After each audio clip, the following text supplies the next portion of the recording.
নগাঁৱৰ শ্ৰীমন্ত শংকৰ মিছনৰ মহাৰথ জয়ন্তী বৰ্ষৰ লগত সংগতি ৰাখি প্ৰসিদ্ধ মুক্তি যোদ্ধা প্ৰয়াত ৰত্নমালা গোহাঁই, প্ৰয়াত ভৱপ্ৰসাদ চলিহা আৰু প্ৰয়াত জগদীশ দাসৰ সোঁৱৰণত এখন স্মৃতিচাৰণ সভা শ্ৰীমন্ত শংকৰ মিছনৰ প্ৰেক্ষাগৃহত দিনজোৰা কাৰ্যসূচীৰে ৰূপায়ণ কৰা হয়।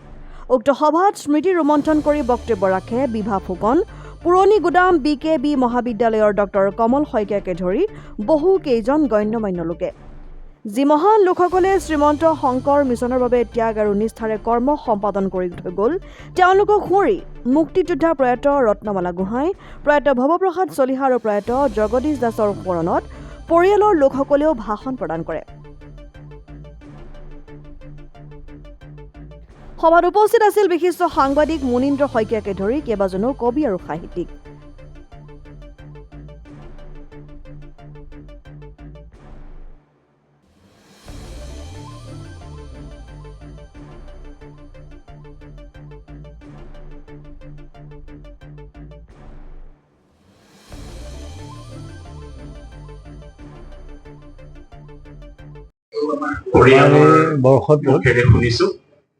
মিছনৰ যিসকল ব্যক্তিয়ে আমি দেখিছো যে শংকৰ মিছনৰ উন্নয়নত জনসেৱা কাম কৰি আমাৰ মিছনৰ আগবঢ়াইছিলে, সেইসকল ব্যক্তিক আমি স্মৃতিচাৰণ সভা আয়োজন কৰিছো।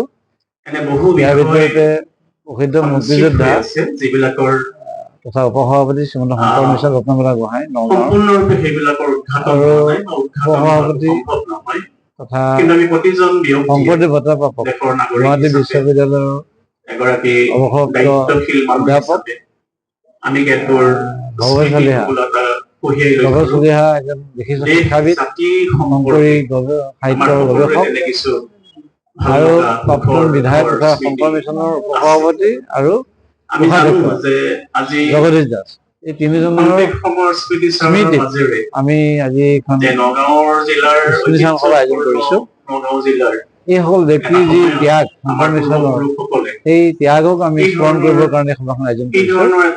আৰু এই সভাত আমি কেইবাগৰাকী বিশিষ্ট ব্যক্তিক নিমন্ত্ৰণ কৰিছো। তেওঁলোকে ইতিমধ্যে তেওঁলোকৰ জীৱন কীৰ্তিত্ব কৈছে, শংকৰ মিছনৰ অৱদানৰ কথা কৈছে, আৰু আমি গৌৰৱান্বিত যে এইসকল ব্যক্তিয়ে শংকৰ মিছনৰ আগুৱাই যোৱাত যথেষ্ট অৱদান আগবঢ়াইছিলে।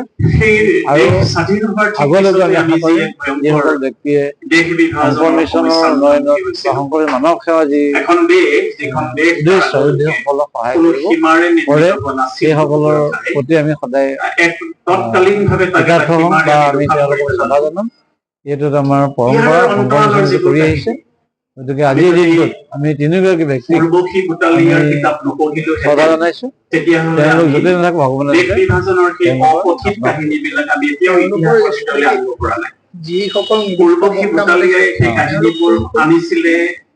আজি যিগৰাকী ভাষণ দি আছে তেখেত ডক্টৰ কমল শইকীয়া, তেখেত প্ৰিন্সিপাল বৰুৱা মহাবিদ্যালয়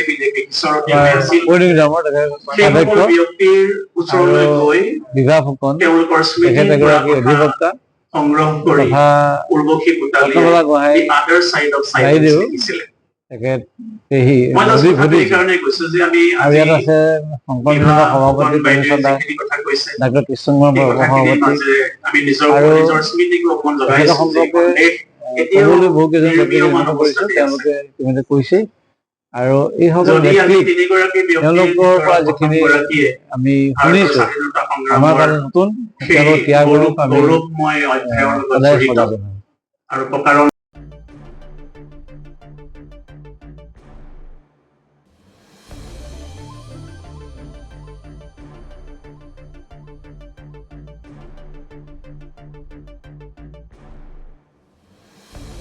নগাঁৱৰ পৰা বিভূতি বৰাৰ ৰিপৰ্ট, ডেমক্ৰেটিক আছাম।